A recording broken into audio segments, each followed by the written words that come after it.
Vamos entonces. Tenemos una pauta para trabajar entonces hoy día, que se las voy a presentar ahora en un momento más. Pero primero quería como recordar algunas cosas. ¿Cuánto fue lo que nos indicaron que teníamos tiempo para trabajar? Hasta las 6:30 parece. ¿Hasta las Sí, 6:30? Ya, perfecto.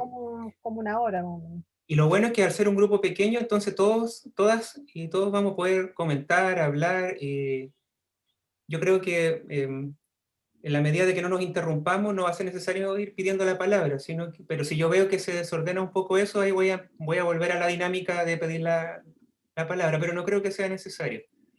Así que ahora voy a compartir Ok. pantalla para...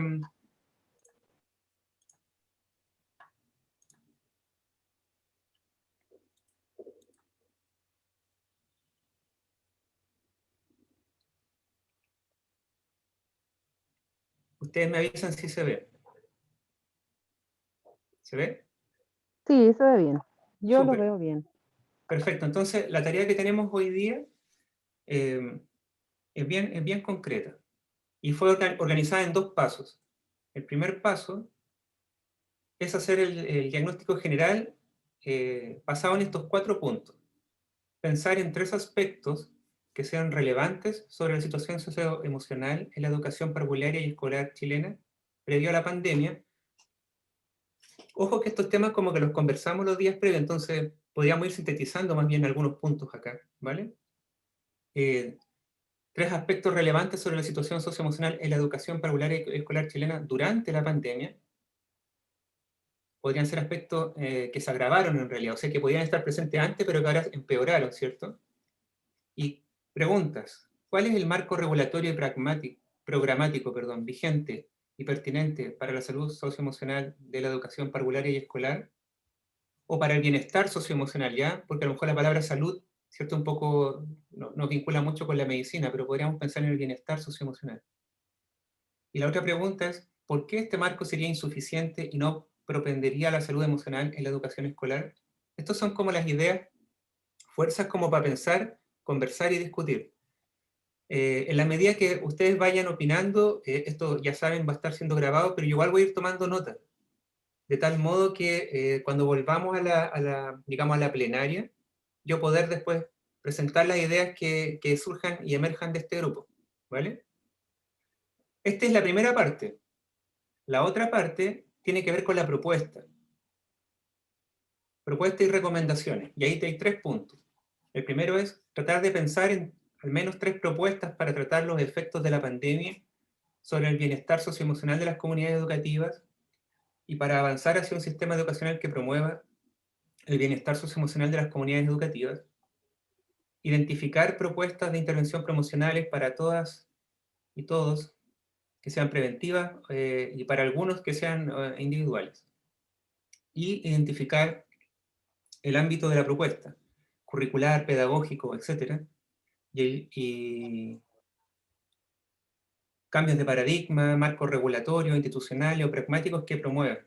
¿Cuál es el cambio que se busca? ¿Ok? Así que, si quieren, partimos por el diagnóstico general. No sé si les parece que deje la lámina como para recordar lo que tenemos que conversar. Sí, Em, sí, yo creo que sí. Perfecto, así que quien quiera tomar la palabra puede hacerlo en este momento, ¿vale? Perdón, ahí está.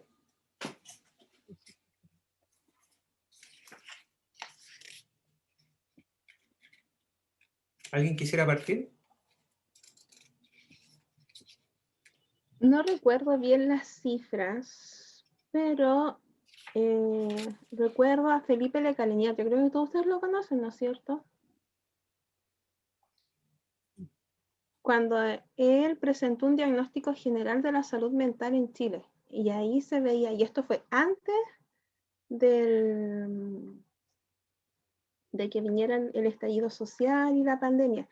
Y ya la salud mental en Chile era bastante mala, por decirlo así. O sea, la salud mental de los chilenos ya tenía bastante precariedad, bastantes deficiencias.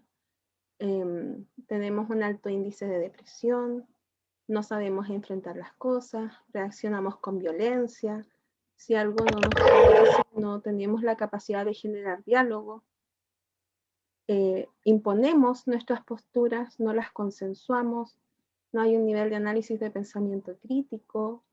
Entonces, si vemos aspectos relevantes sobre la situación socioemocional y la educación parvularia y escolar chilena previo a la pandemia, ya estábamos con un déficit enorme.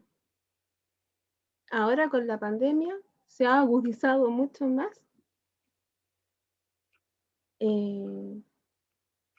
Lo otro es que la transmisión de las emociones, hay muchos profesores que no se autorregulan y transmiten su enojo, su rabia, su malestar a los estudiantes.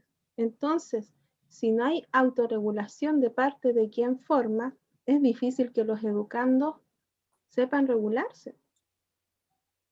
Y es también porque hay que ver que, por ejemplo, muchas de las normativas que se hacen impiden que haya, por ejemplo, una verificación del estado psicológico de los profesores. A los profesores no se les puede hacer una evaluación psicológica, para ellos es una acción discriminatoria, es una acción vejativa, ven todo lo negativo y no ven lo positivo que puede haber de estas evaluaciones. Sin embargo, a los profesionales que asisten en la educación se les obliga esta evaluación psicológica. Yo creo que incluso deberíamos ir más atrás. Yo pienso que cuando una persona ingresa a estudiar una profesión en la que va a trabajar con el área psicológica, afectiva, emocional, educativa de una persona, debe ser evaluada.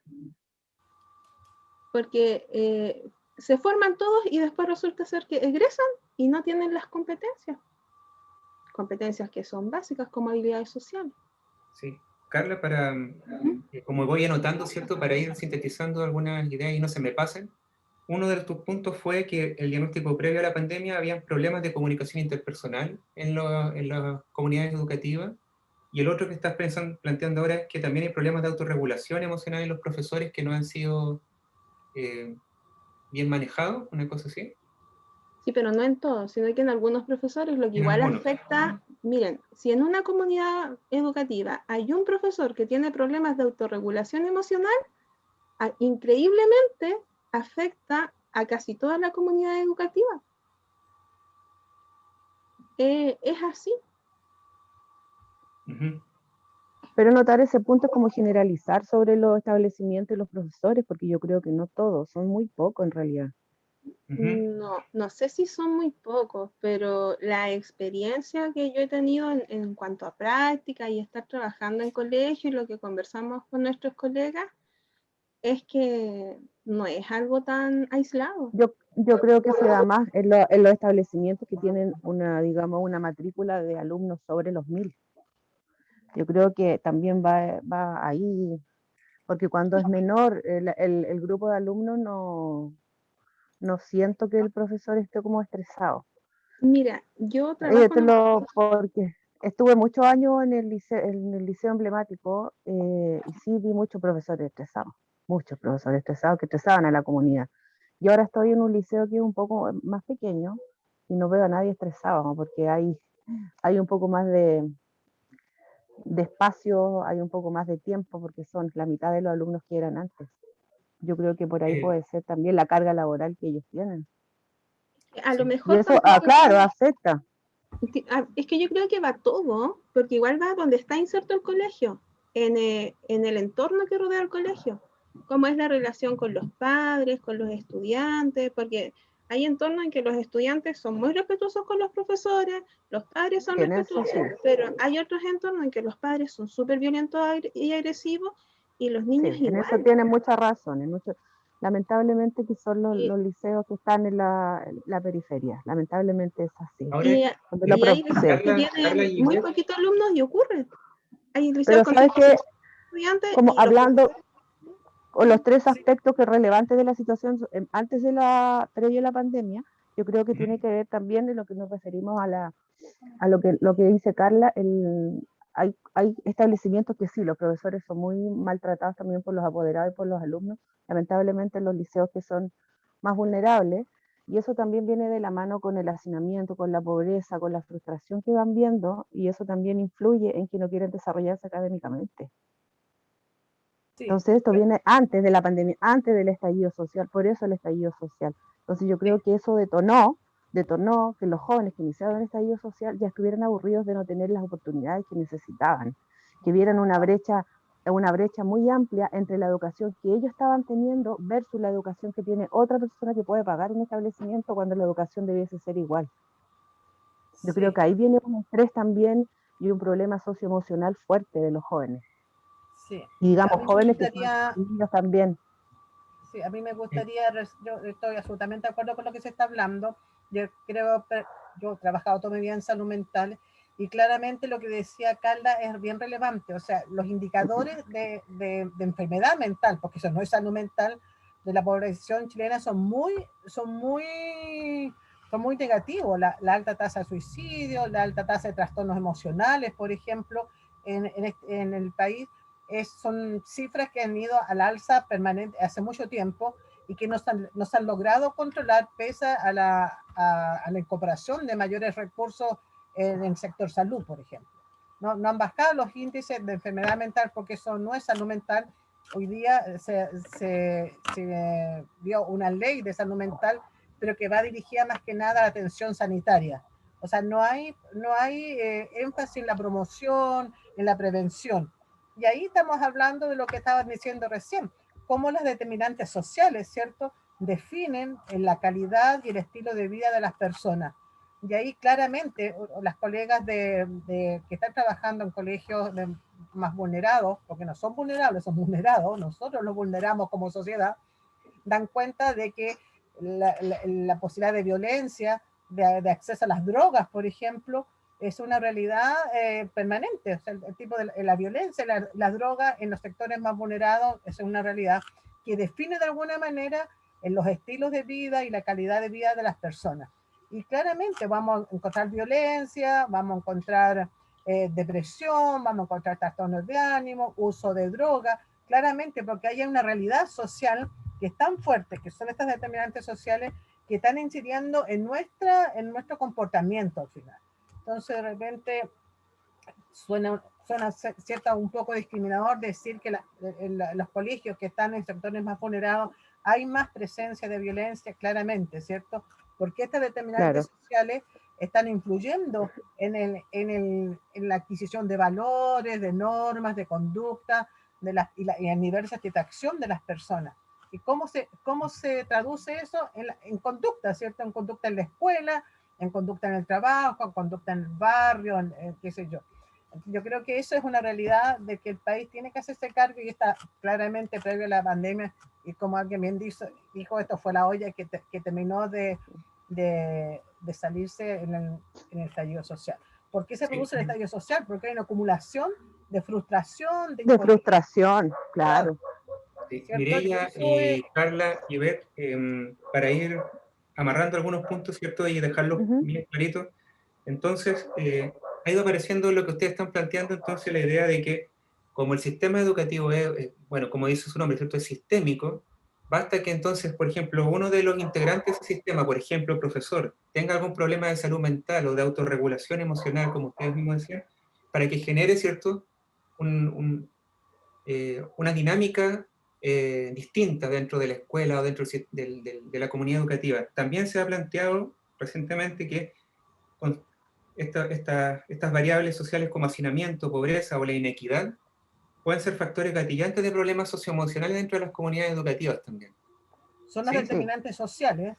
Determinantes sociales, esa palabra, ya. Y no solamente los profesores, también en los mismos apoderados, ¿cierto? Porque, claro, al interior de la escuela aparece el profesor, aparece la comunidad escolar, pero también el apoderado, el padre, la madre, ¿cierto? El familiar, que está conectado con esta comunidad a través, ojalá con la presencia de un centro padre, qué sé yo, también de alguna manera sufre esta enfermedad social, emocional, digamos, y que se traduce también, como decían ayer, en conducta de enfrentamiento, de falta de participación, de falta de apoyo a la tarea escolar de sus niños. Ok, Tú, perfecto. por ejemplo, no podéis tener profesores que la mayoría son resilientes, pero siempre estas situaciones van cansando hasta el más resiliente y van agotando, y muchas veces el trabajo efectivo del profesor incluso se ve deprimido, porque un profesor que puede rendir, no sé, un 70, un 80%, con estas situaciones empieza a rendir un 40%, un 30%, porque su pensamiento se focaliza en resolver otro tipo de problemas. Claro, Y no es lo el que tiene profesor que toma hacer. otro rol. El profesor va tomando un rol como de familia del alumno cuando está siendo muy vulnerado. Sí. A Ahora, eso te refieres. Y les va planteo, generando más preocupaciones y vamos afectando aún más la salud mental de todos. les quiero plantear la Perdón, siguiente... esos son los riesgos psicosociales del trabajo, que son inherentes al trabajo al servicio de otras personas. ¿Qué pasa con todos los profesionales o los trabajadores que están al servicio de otras personas? Ahí está el burnout, el estrés laboral, y cómo se grafica eso en conductas, ¿cierto? En conductas que son agresivas, que son conductas de intolerancia, que son conductas de poca empatía o de no hacerse cargo o no ponerse la camiseta. Los riesgos psicosociales para los profesores, yo encuentro que es una realidad. Sí. Mireia, Mara está pidiendo la palabra. Adelante, Mara. Sí, tranquilo, yo lo estaba escuchando acá.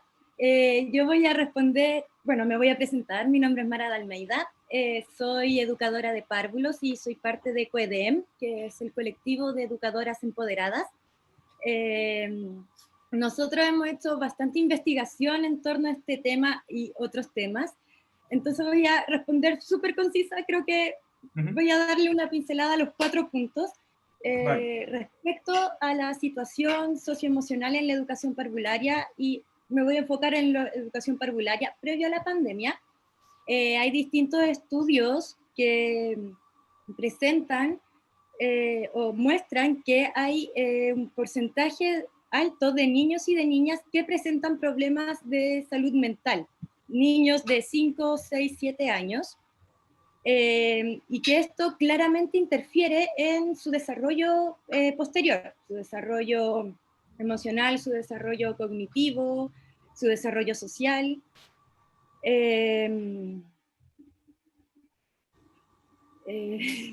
Estoy acá leyendo mis apuntes, denme 2 segundos. Sí, Ya. Y el otro dato que quería señalar respecto a esto, que es previo a la pandemia, es que se sabe que a pesar de la existencia de programas que dicen apoyar la salud mental, el bienestar socioemocional, quiero leer el porcentaje. Dice, un 66,6% de niños y niñas que tienen diagnóstico no reciben atención. Entonces son cifras duras, son cifras graves y que son totalmente previas a la pandemia, que no hemos hecho la recopilación actual, pero me imagino que esta cifra aumentó, que esta brecha de atención aumentó. Y claro, creo que no es un rol específico de la escuela, de las educadoras, hacernos cargo del bienestar socioemocional, porque no somos las profesionales, no somos psicólogas, pero claramente la escuela sí cumple un rol fundamental en apoyar todos estos procesos. Es la escuela la instancia donde se socializa, donde podemos educar en emociones, podemos conversar sobre nuestras emociones, podemos expresar nuestras emociones. Entonces creo que, como decía Carla, es importante también que se formen profesionales que tengan esta formación, que tengan estas competencias. Yo creo que me pareció bastante duro como el tono que generalizó Carla todo esto al principio, pero lo entiendo. También concuerdo en que debiese ser más trabajado y estudiado como parte de una formación docente. Educar en las emociones, primero educar en nuestro propio reconocimiento y expresión de emociones para luego poder educar en las emociones a otros. Que creo que eso quería decir. Sí, eso quería decir.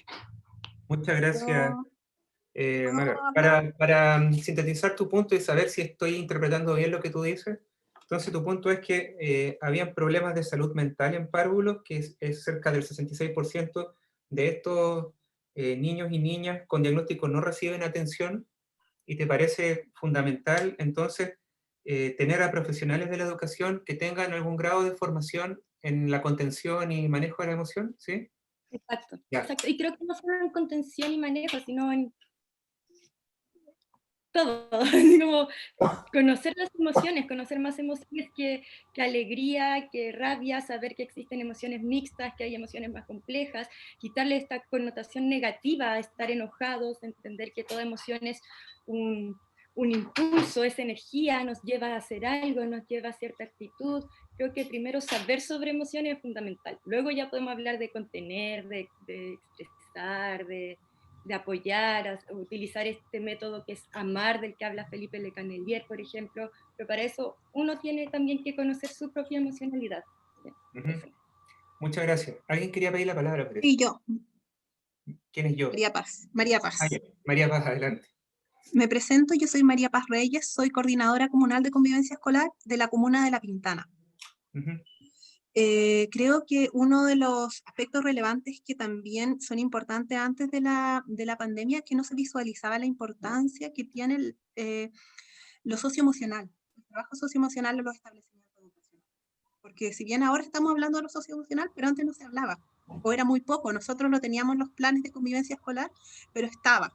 Y se hacían acciones para trabajar con los estudiantes, pero no fuerte como se está llevando a cabo, por lo menos nosotros este año, que nosotros lo estamos llevando a cabo desde los jardines infantiles, es decir, de los lactantes desde 6 meses, hacia a todos nuestros liceos técnicos profesionales, vespertina, etc. Y creo que eso es fundamental, porque si no lo visualizamos y no vemos la importancia de trabajar con ellos, no solo con los estudiantes, con los apoderados, los profesores, con nuestros padres y apoderados,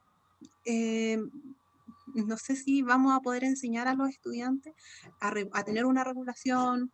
No sé si nosotros como profesionales que trabajamos en educación vamos a estar preparados para hacer la contención. También acá involucra lo que es la visualización de las redes que tenemos de apoyo. Todos los colegios tenemos redes de apoyo.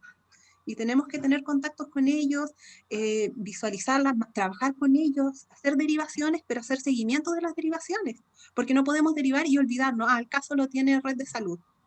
Nosotros como colegio no hacemos, no, tenemos que seguir interviniendo en ellos, hacer seguimiento.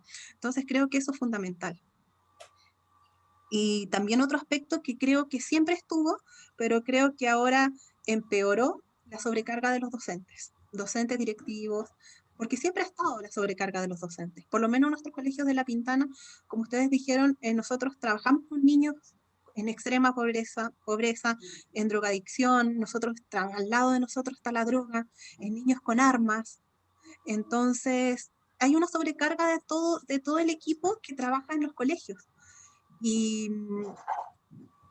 Pero en estos momentos aumentó, porque además las escuelas por lo menos de La Pintana están abiertas, porque nosotros tenemos la dificultad de que en realidad nuestros padres y apoderados tenemos muchos también que son no lectores, entonces les cuesta mucho cómo le van a enseñar a sus estudiantes. Entonces se decidió que las escuelas, si bien estamos en cuarentena, están abiertas si hay algún apoderado, algún estudiante que requiere.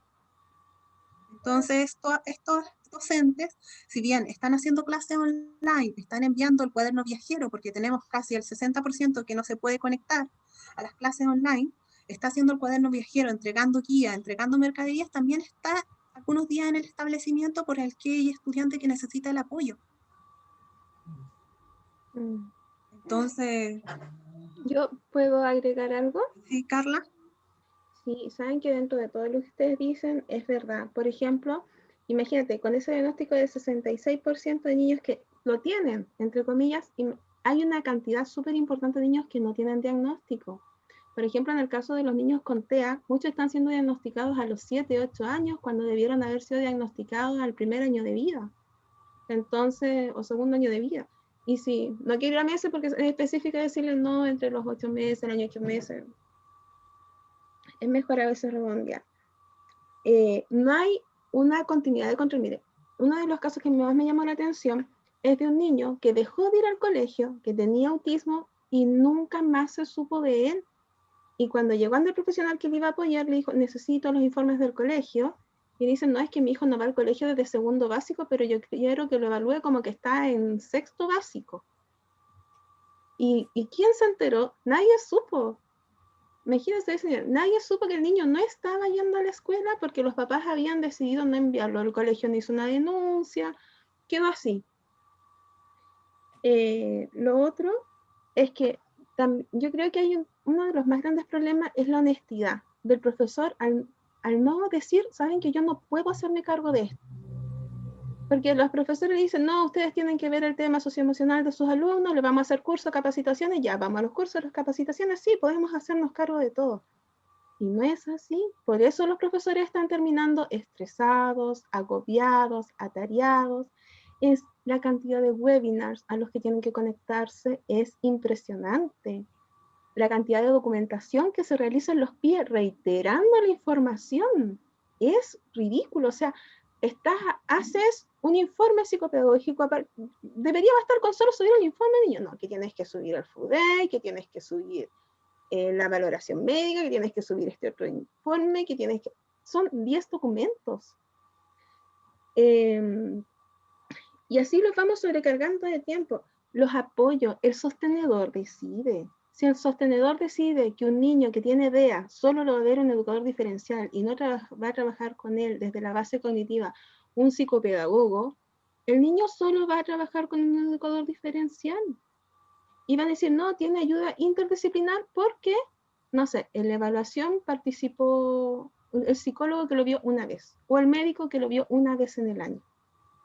¿Ya? Entonces, los niños no están teniendo ayuda, apoyo interdisciplinario.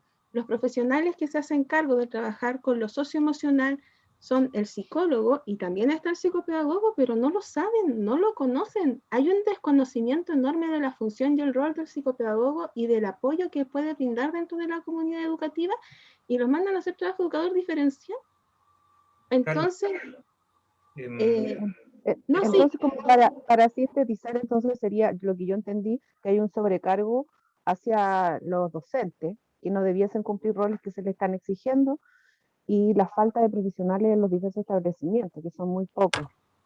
Claro. Por eso también tiene la atención adecuada a los niños. Una pregunta como a María Paz, ¿sí? una pregunta a María Paz para saber si recogí su punto. El primero era que el diagnóstico previo a la pandemia, que tú decías que había poco interés en lo socioemocional previo a la pandemia, aun cuando existían programas y cosas, pero no se les daba el énfasis necesario. Y lo segundo, lo que acaba de decir, creo que Ivette, ¿cierto? Esto de la sobrecarga docente empeoró la salud mental de los profes y de la comunidad educativa en general, ¿sí? Claro, sí. Carla tocó un punto importante que también va dentro de esto, que es la deserción. Que se tiene que hacer seguimiento, se tienen que ver los casos de deserción que tiene cada colegio, porque si no va a pasar lo mismo que el ejemplo que dio ella. Y la deserción aumentó ahora. Entonces la deserción aumentó. Tiene que ser un tema que tenemos que trabajar como establecimiento y hacer seguimiento de los casos. Por ejemplo, un dato extra, nosotros, una dupla de un colegio, de un solo liceo, hizo 200 visitas domiciliarias de marzo a julio para hacer el rescate de los estudiantes. Interesante. Igual quisiera aportar algo al respecto porque a veces, por ejemplo, los programas de PIE, que es cierto, donde están los psicólogos y las psicólogas trabajando en los colegios, en realidad siempre están orientados como al déficit, es decir, donde hay un problema, donde está, cierto, ya el niño o la niña con depresión corriendo, pero nadie está pensando en realidad en la salud mental de todos los niños, de los que todavía no hacen un cuadro, porque en realidad el tema del manejo de las emociones, ¿cierto? No es que hay que preocuparse cuando ya la enfermedad está ahí, ¿cierto? Sino es que hay que tratar de trabajarlo previamente, y es curioso que está todo orientado hacia el déficit, pero no está tampoco orientado como a la mantención de una buena limpieza, ¿cierto? De la salud mental. Como quisiera aportarles eso nomás al punto, y otra cosa decirles que... O a la prevención. Sí, una cosa de tiempo. Tenemos que volver a las 6:30 y son las 5:54. Así que quisiera saber si tienen algunos comentarios con respecto, porque han hablado bastante acerca del diagnóstico previo y durante la pandemia. Quisiera saber si tienen algo que aportar y decir respecto a las preguntas que están acá, de cuál es el marco regulatorio y programático vigente y pertinente para la salud socioemocional de la educación escolar y escolar, y por qué este marco sería insuficiente. En el fondo es como es una sola pregunta, como en dos partes. Pero yo quiero saber, ¿hay un marco regulatorio y programático? ¿Existe eso? Lo que Sí. pasa es que lo ven por el tema de convivencia escolar, ¿no es cierto? ¿Quién estaba pidiendo la palabra recién? Creo que Mireia, ¿no? Hay un plan socioemocional que deberían tener todos los establecimientos. ¿Ya? Entonces yo creo que se refiere a eso. ¿A cuál es el Claro, marco regulatorio programático vigente? Es el plan socioemocional que desde este año es obligatorio en todos los establecimientos. ¿Es claro. ¿Y por qué suficiente? sería insuficiente o no propendería a la salud emocional en la educación escolar? Esa es como la pregunta en realidad. Porque creo que no se dio ninguna pauta de cómo realizarlo. Es decir, cada establecimiento tomó el nombre de plan socioemocional y lo trabajó de acuerdo a lo que él creía necesario. Entonces yo creo que cada colegio lo trabaja de forma distinta. Ah, ok. Y además, por ejemplo, para que sea un buen plan, según mi perspectiva, tiene que abarcar 4 puntos, que es el diagnóstico, tiene que trabajar el trabajo con los estudiantes, el trabajo con los apoderados, tiene que hacer un buen trabajo con los docentes, asistentes y directivos. ¿Este plan se instaló este año o el año pasado? Este año es obligatorio, del 2021. A lo mejor le falta tiempo, a lo mejor, pero con lo que tú dices es importante, ¿cierto? No hay como pauta. No hay Claro, directrices no hay claras. pauta. Ya. lo No, que es que pasa es que sí, igual yo queda todo el también criterio opino, no hay. sostenedor. Sí. Entonces, por ejemplo, si un sostenedor dice, no, es que yo no tengo dupla psicosocial, no vamos a hacer autocuidado docente, entonces no vamos a trabajar con los docentes. Ya. Entonces no tenemos Hay una profesional buena para cosa trabajar. para pensar en lo que viene ahora, que en el fondo es la propuesta. A lo mejor una Vamos propuesta a la podría propuesta, ir ahí, entonces. ¿cierto? Como generar las Sí. pautas. Sí, pero Pasemos es a el la plan propuesta. regulatorio. Vamos a Pasemos a la la propuesta. propuesta. Igual, si ustedes siguen teniendo puntos para el diagnóstico, lo pueden seguir haciendo. Ya solo es para avanzar nomás en la Sí, oye, en relación, Pablo, lo que tú decías pauta y de lo que se enfoca solo en los niños que son el PIB, que están en el déficit, yo he dicho eso y ¿sabes qué me han respondido? Me han dicho, pero es que para eso está el DUA, el Diseño Universal de Aprendizaje, y uno tiene que brindar con eso apoyo a todos los estudiantes, pero no se dan cuenta que eso es insuficiente y que a veces la teoría se aleja demasiado de la práctica. No se puede cumplir.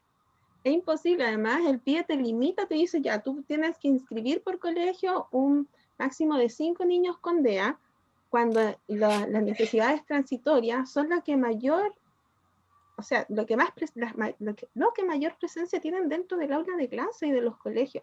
Y es más, si tú lo llevas a un estudio que se hacen en las cárceles, ¿no es cierto? Que se han hecho en las cárceles, de los que han hecho abandono de su educación escolar, la mayor cantidad de esas personas presentan dislexia, disgrafía, disortografía, y como nunca se les atendió y como nunca se les brindó una situación, o sea, una solución, realizaron la deserción del sistema escolar.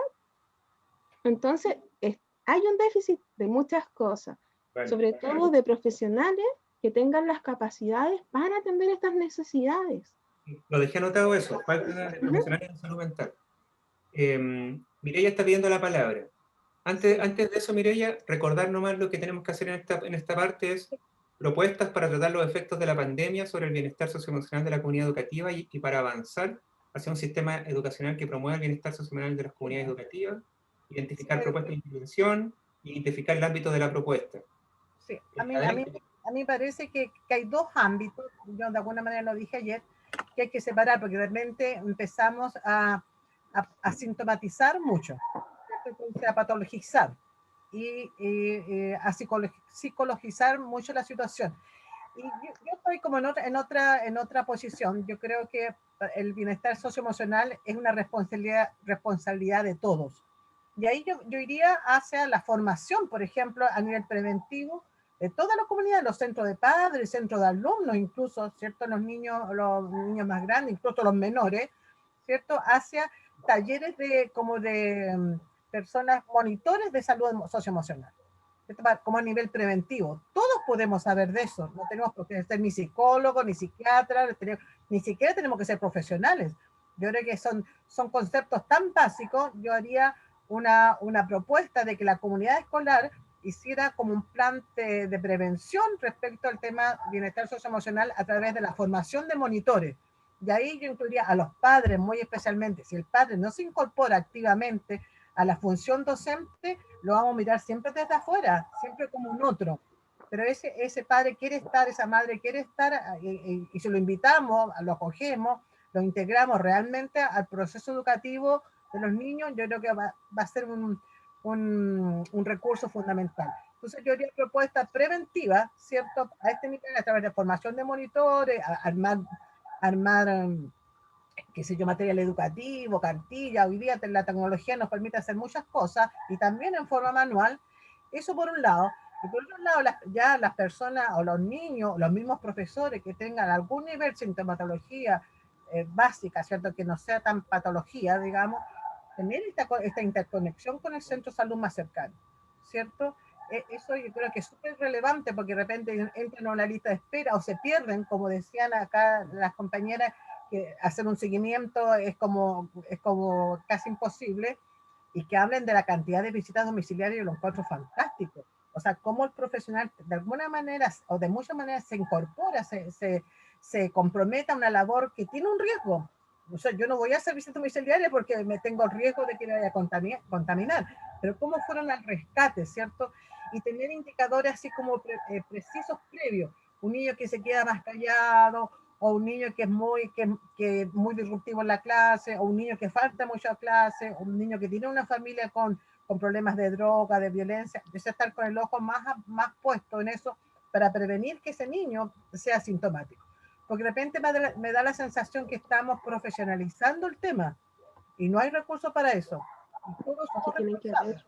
Yo no soy psicóloga ni soy psiquiatra, pero yo hago talleres de trastornos emocionales.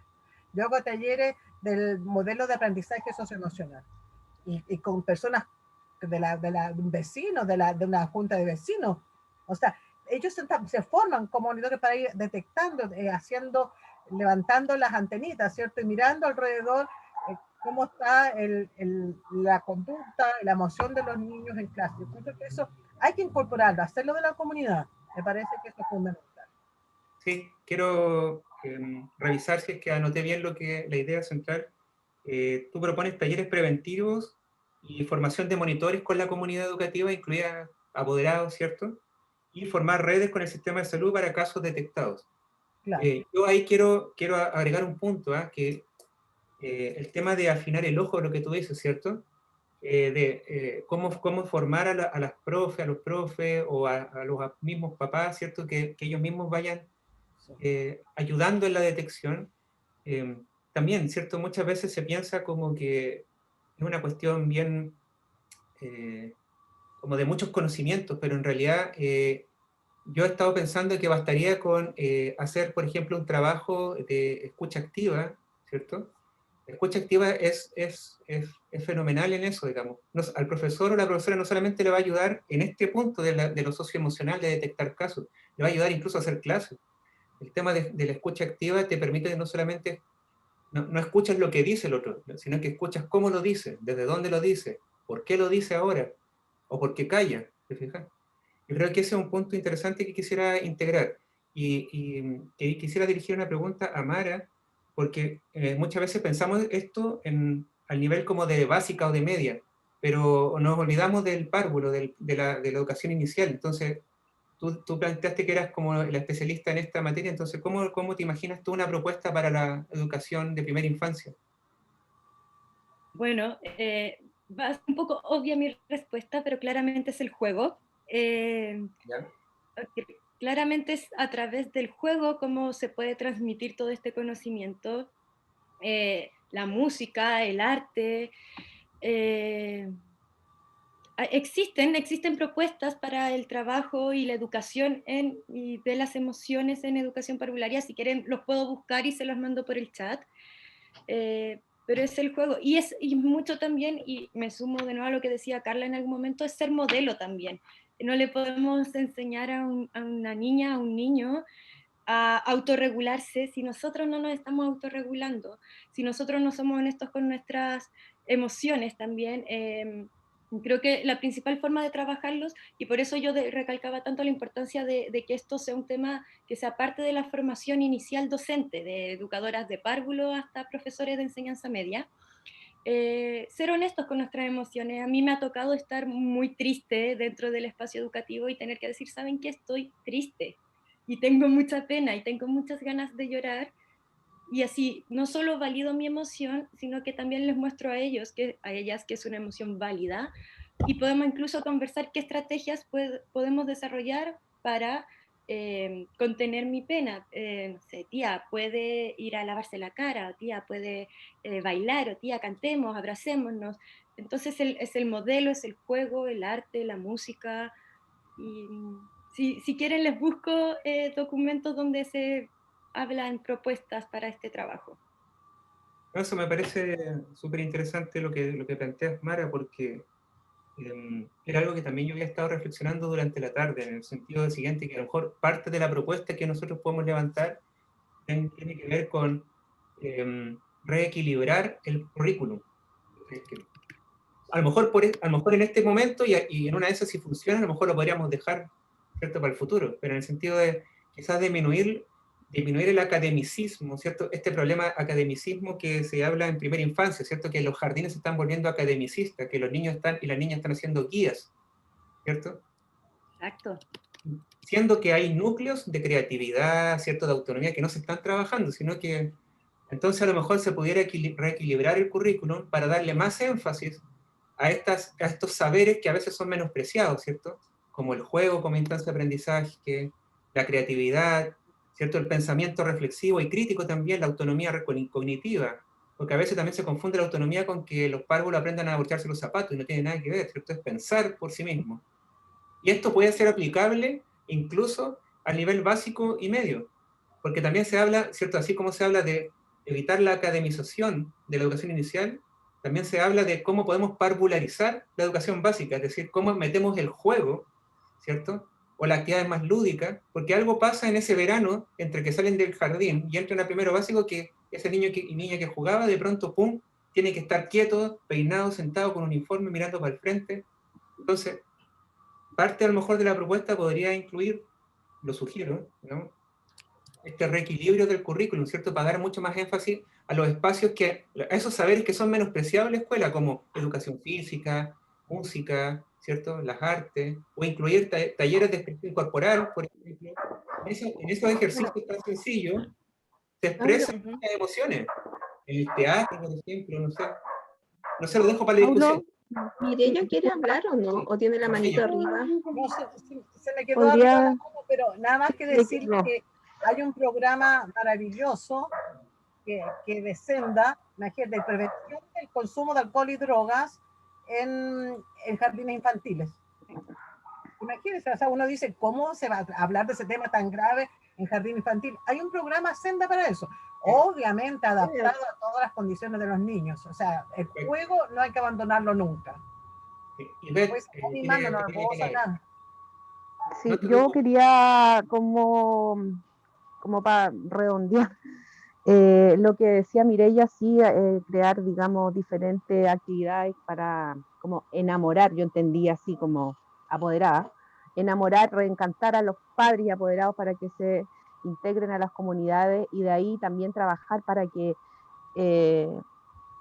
acompañar a sus hijos, porque hay muchos que creen que el hijo, porque está en un establecimiento, está todo listo.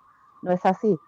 En cuanto a los párvulos, yo quería decir, sí, es cierto que se necesita más dinámica, más juego, más canciones, pero yo, digamos, vivo muy de cerca que son jardines infantiles de extrema pobreza, donde no hay recursos para hacer esas cosas, donde no hay recursos para poner una música, donde los papás se tienen que reunir y prestarse una radio. Entonces yo creo que también sería como súper importante en alguna parte inyectar más recursos donde se requiera también, digamos, crear diferentes tipos de actividades que también generan recursos. Y hay muchos jardines infantiles que entre los mismos padres reúnen los recursos para que los niños puedan tener otro tipo de actividad. Y con referente lo que decía Mireya, que hay, digamos, una capacitación sobre alcohol y drogas, yo creo que sería también eso hacia los niños y hacia los padres, porque yo me enfoco, digamos, en la educación que es municipal, que es donde hay más carencias, donde yo tengo, digamos, dentro de mi ámbito familiar, tengo diferentes realidades de colegios muy carísimos, donde no falta nada, y donde también trabajo con niños que no tienen nada. Y los colegios tratan de reunir sus propios recursos para poder sacarlos de esa pobreza y de esa frustración. Entonces yo creo que ahí también hay que enfocarse en los recursos que se necesita para abarcar esos tipos de establecimientos.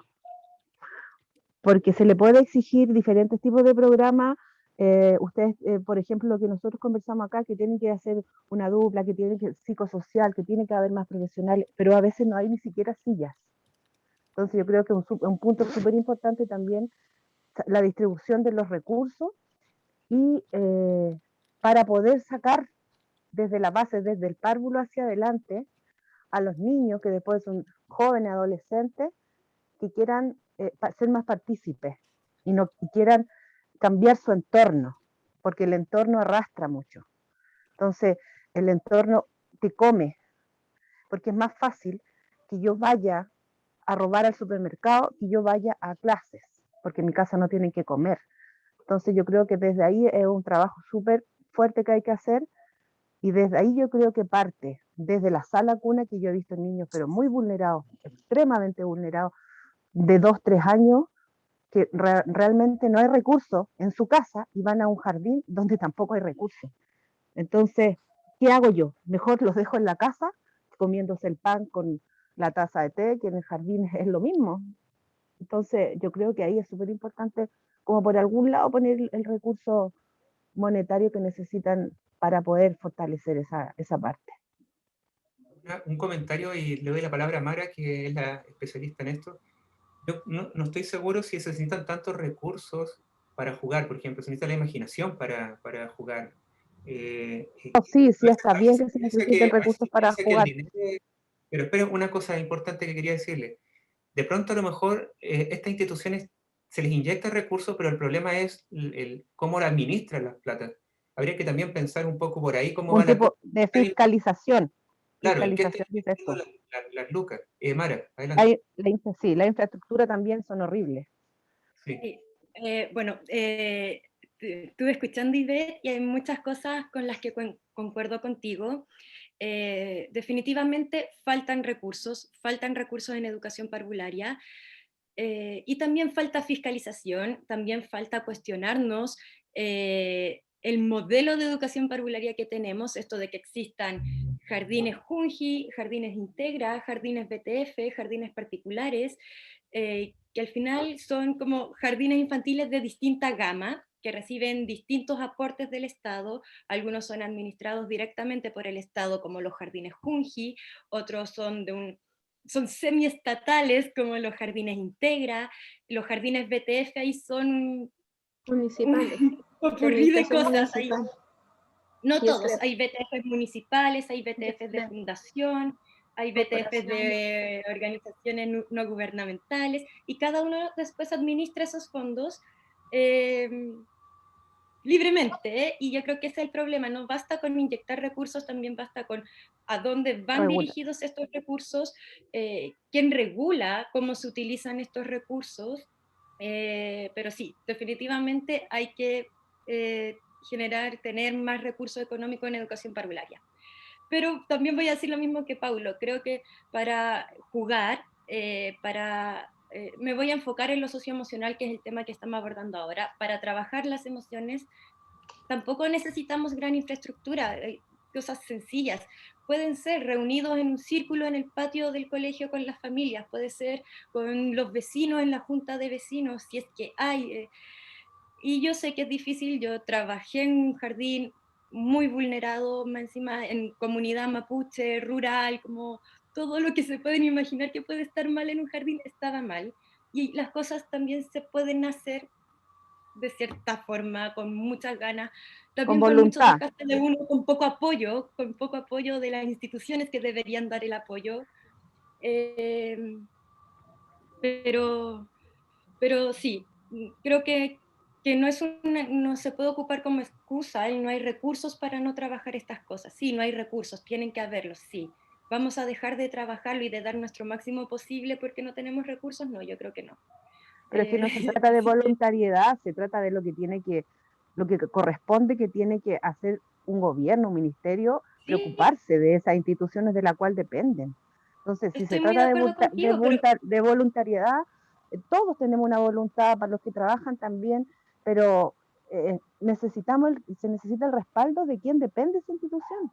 Entonces no puede ser sí, todo totalmente. voluntariedad, porque No, no podemos seguir totalmente, trabajando pero mientras bajo ese punto de vista, porque si no, así no se avanza. No podemos decir, no, o no sea, yo importa, no creo hay que se baño, va avanza a venir menos el no pastor haciendo de nada. tal y cual a arreglar el baño, va a venir el apoderado a pintar, porque no se puede. O sea, si hay recursos, hay que ocupar los recursos para los niños, donde corresponde. No podemos estar siempre apelando a la buena voluntad de los apoderados para que vayan haciendo de los tías, de los tíos, que vayan haciendo grato el ambiente cuando podría ser mejor entregando los recursos de quien corresponde eso. A eso Exacto, me y creo refiero. que por eso estamos acá, para que también existan esos recursos en algún momento, pero mientras no existan, Ahora, yo anoté el ni punto de siquiera. Ivette, así Ivette, tú corrígeme si está bien, inyectar recursos, pero al mismo tiempo falta fiscalización respecto al gasto de los dineros asignados. Ese es tu Exacto. punto, ¿cierto? Sí, María Paz parece que sí. está dando la palabra. Sí, quería, creo que una de las propuestas que en realidad se puede trabajar dentro de los establecimientos es la articulación de todos los estamentos para llevar a cabo los planes socioemocionales. Para llevar a cabo el plan socioemocional debería haber una articulación tanto en convivencia escolar, programa de integración escolar, equipo directivo, inspectoría, docentes, y así se podría trabajar de mejor manera. Y otra propuesta que fue la que tú dijiste, Paula, que tiene que ver con el currículum. Creo que si bien están los objetivos transversales que trabajan un poco lo que es socioemocional, debería ser parte de estos planes, una asignatura o dentro de orientación, plantearlo como que se dé lo socioemocional propiamente tal. Y se planifique de acuerdo a qué, y hasta la base de los objetivos transversales que están en el currículum y de acuerdo a los planes de cada uno. Yo creo que Creo María que pone un punto importante ahí, cuando habla de la articulación de los distintos estamentos en un plan socioemocional, porque nos estamos enfocando, ¿cierto?, en los estudiantes, y está bien, y en los profesores a veces también hemos hablado, y un poco los apoderados, pero a lo mejor esto debería incluir todos, directivos, la unidad técnica pedagógica, ¿cierto?, porque también hay a veces problemas de trato, ¿cierto?, entre colegas también, entre el profesor con la unidad técnica, los directivos, y eso va generando roces y problemas socioemocionales que se trasladan hacia la sala de clases incluso a veces. Se genera un mal clima, básicamente. por eso Entonces, el plan por eso no puede estar solo enfocado en esto, también tiene que haber, por ejemplo, un autocuidado para directivos. Tiene que haber un trabajo con un autocuidado para los asistentes de la educación. Tiene que haber un autocuidado para los docentes. Y aparte de estos talleres que se deben realizar para los estudiantes, ya sea en su horario de orientación, consejo de curso, y que tienen que ir planificados de acuerdo a los objetivos transversales, porque si no nos vamos fuera del currículo.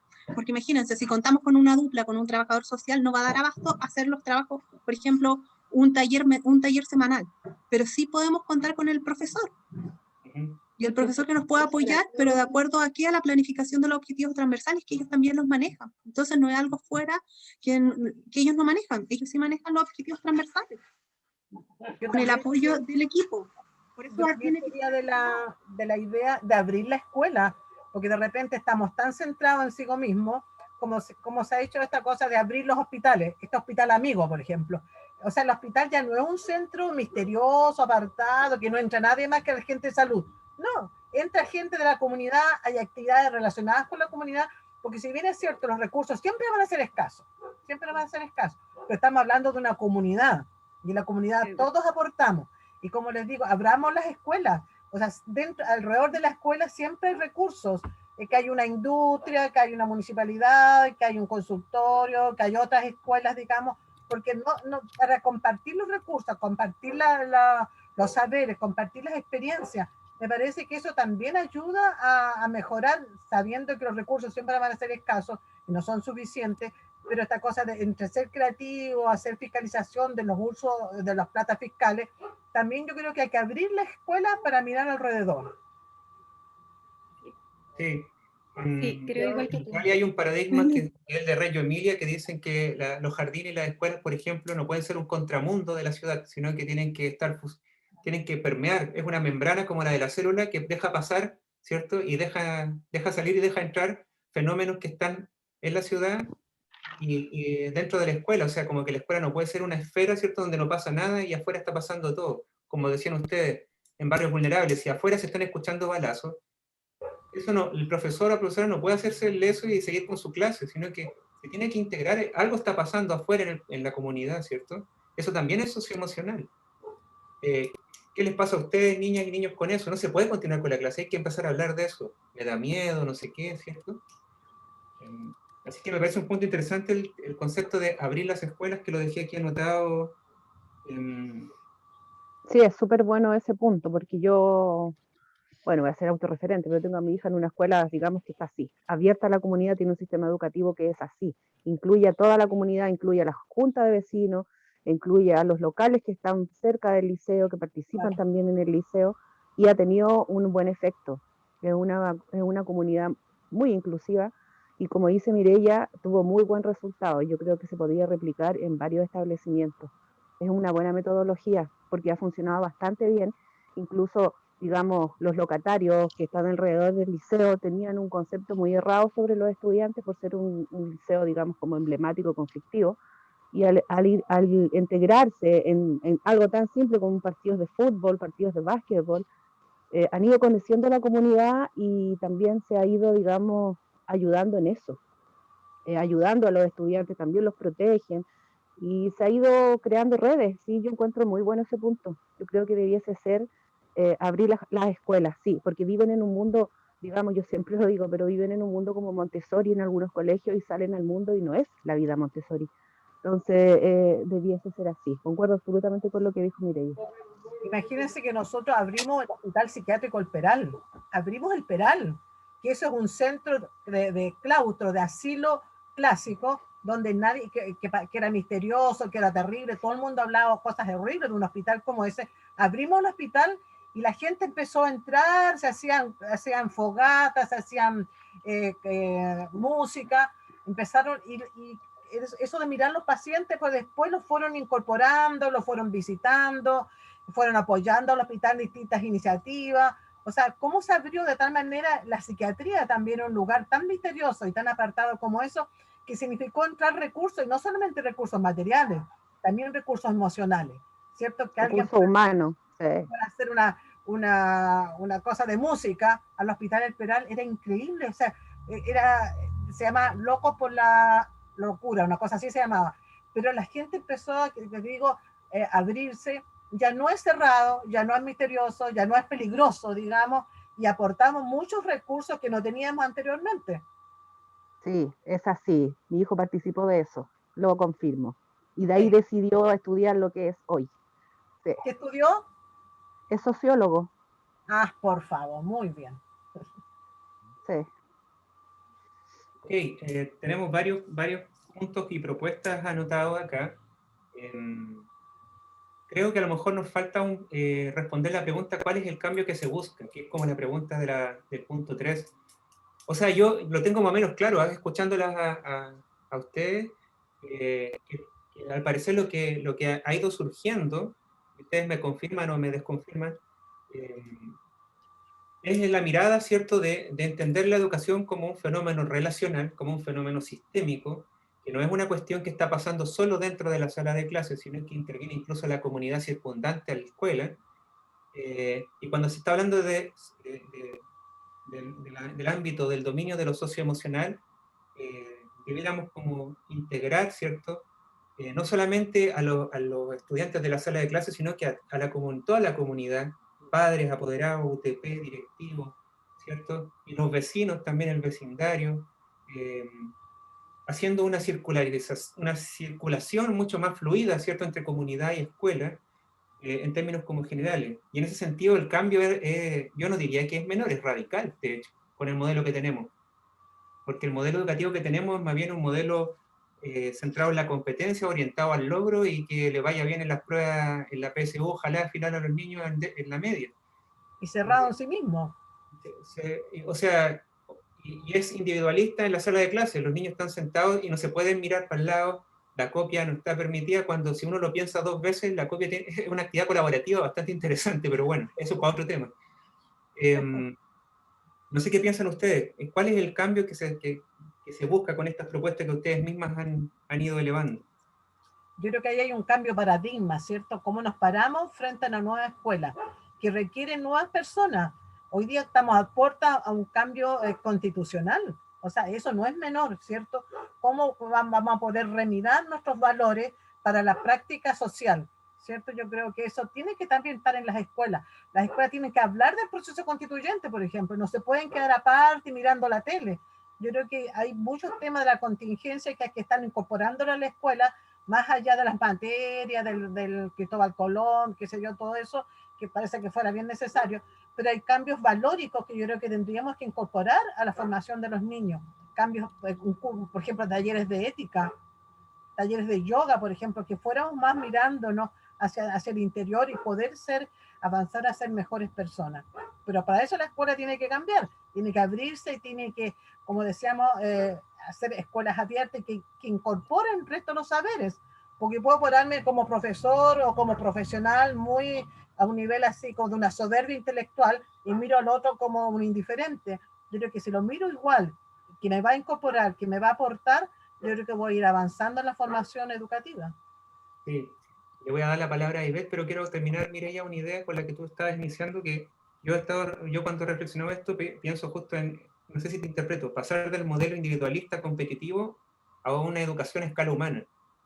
Por favor, por supuesto. Ya, Ivette. Vamos leyendo Sí, Magnífico entonces. Sí, yo quería como, digamos, un poco lo que decía Mireia. Yo creo que es súper... Carla quiere hablar de... Y Ya, es que lo que voy a hablar yo... súper cortito. Espérate. Ivette primero. Voy a hacer cortito. Sí es súper importante, que sé yo, las materias, lenguaje, matemáticas, ciencias, pero también es súper importante que los establecimientos tengan talleres, tengan muchos talleres de desarrollo personal, ¿ya? Hay un liceo que tiene 50 talleres. Yo pertenezco a un liceo donde hay 50 talleres y donde los chicos se pueden desarrollar en diferentes áreas, y eso les ayuda bastante en el área, digamos, académica. Yo creo que es súper importante porque hay establecimientos que tienen el baile y el deporte, el básquetbol, el fútbol y el baile. Y acá no, hay diferentes, no sé, circo, arte, graffiti, artístico, músico, danza. Entonces el niño se puede desarrollar en las diferentes áreas. Yo creo que es súper importante también recalcar ahí que se necesitan más talleres donde se desarrollen los y las estudiantes. Ok. Carla, nos quedan 3 minutos, así que... Carla, se quedó pegada, parece la cara. Uy, sí, no se mueve. Sí. Se quedó congelado su... antes, bueno, esperando que se descongele Carla, les voy a contar un poco que entonces que cuando volvamos a la plenaria y me toque a mí presentar lo que hemos conversado, voy a ir leyendo tal cual lo que yo he elegido haciendo como el resumen, ¿cierto? Y si es que alguien del grupo de la plenaria hace una pregunta y ustedes quisieran complementarlo, y yo, por ejemplo, no estuviese explicándolo bien, yo estaría de acuerdo en que pudieran intervenir. Pero la idea es que intervengamos todos para que así no se vuelva de nuevo una conversa que nadie se escuche, ¿cierto? Entonces, solo por ejemplo, para aclarar, si alguien quisiera saber el tema del taller de desarrollo personal, a lo mejor Ivette pudiera explayarse un poco, ¿cierto? Pero si no, claro, seguimos adelante, ¿no? Sí. ¿Vale? ¿Carla está por ahí? Sí. No, parece que Carla se cayó del... ¿Volvemos a la sala general o no? Volvamos. Ya. Ahora salimos de acá y nos vamos a la sala... Sí, al link viejo. Sí. Ok. Vale, nos vemos. Ya, nos vemos allá.